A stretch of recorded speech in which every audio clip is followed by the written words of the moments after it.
యువ ప్రధాని రాజీవ్ గాంధీ గారు మరణానంతరం 1981వ జయంతిని ఈ రోజు పెద్ద ఎత్తున జరుపుకోవడం దేశవ్యాప్తంగా జరుగుతూ ఉంది.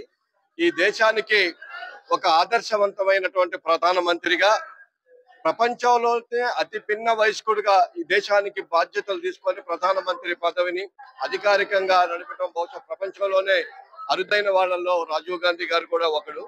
ఈ దేశంలో అత్యాధునిక సాంకేతిక పరిజ్ఞానంతో ఈ దేశాన్ని టెక్నాలజీ రంగంలో ప్రపంచ స్థాయిలో అగ్రగామిగా నిలబెట్టినటువంటి మహాన్ నేత భారతరత్న రాజీవ్ గాంధీ గారు.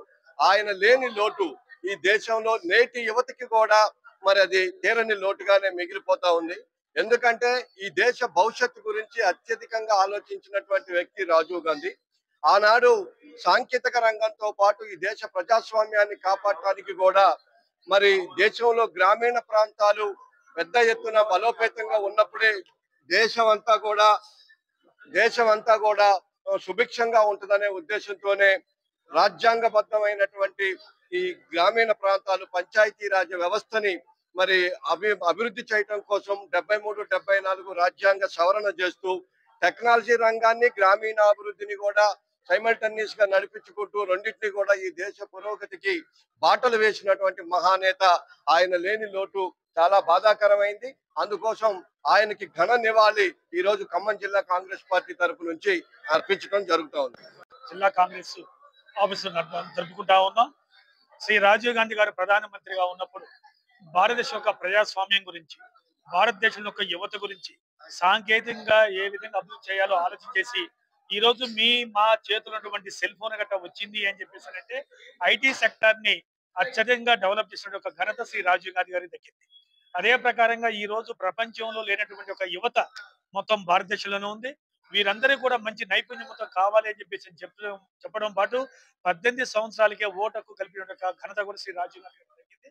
అదే ప్రకారంగా పంచాయతీ వ్యవస్థని కూడా అభివృద్ధి చేయడం కోసం గ్రామాలకి నేరుగా నిధులు పంపించిన ఒక ఘనత కూడా శ్రీ రాజీవ్ గాంధీ గారికి దక్కింది. ఈ భారతదేశంలో ప్రపంచ వ్యాప్తంగా సూర్య చంద్రులు ఉన్నంత కాలం రాజీవ్ గాంధీ గారి పేరు చిరస్థాయిగా ఉందని చెప్పేసి మనవి చేస్తూ ఈ భారతదేశం యొక్క ప్రజాస్వామ్యవాదులందరూ కూడా తప్పనిసరిగా రాజీవ్ గాంధీ ఇప్పుడు కూడా ఎల్లప్పుడూ కూడా స్మరించుకుంటారని చెప్పేసి మనవి చేస్తాం. భారతరత్న ఆయన పేరులోనే ఒక రత్న ఉంది.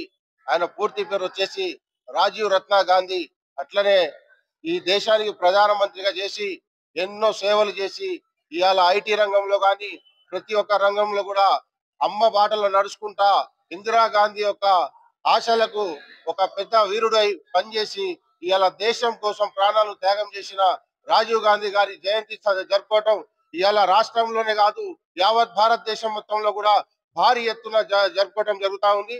అలానే రాజీవ్ గాంధీ గారు చేసిన సేవలు రాబోయే తరాలకి యువత దీనికి ఆదర్శంగా తీసుకొని మన కాంగ్రెస్ పార్టీని అభివృద్ధి చేసుకుంటూ రానున్న రోజుల్లో రాహుల్ గాంధీ గారికి ప్రధానమంత్రి చేసినంత వరకు కూడా కాంగ్రెస్ పార్టీ కార్యకర్త ఏ ఒక్కరు కూడా నిద్రపోవద్దని చెప్పి కంకణం కట్టుకొని పనిచేయాలి. ఇవాళ ఓట్ చోరీ సమస్య ఏదైతే లేవనెత్తామో దానికి మోడీ గుండెల్లో రైళ్లు పరిగెత్తున్నాయి.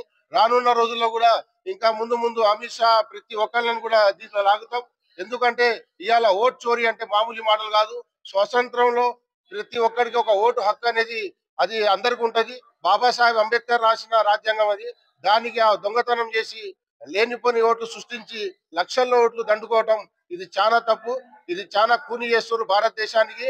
తప్పకుండా దీనికి బుద్ధి చెప్తాం. మరియు ఈ రోజు రాజీవ్ గాంధీ గారి చేసిన సేవల్ని మనం గుర్తు చేసుకుంటూ ఖమ్మం జిల్లా కాంగ్రెస్ పార్టీ ఆఫీస్ సంజీవ్ రెడ్డి భవన్ లో భారీ ఎత్తున జయంతి వేడుకలు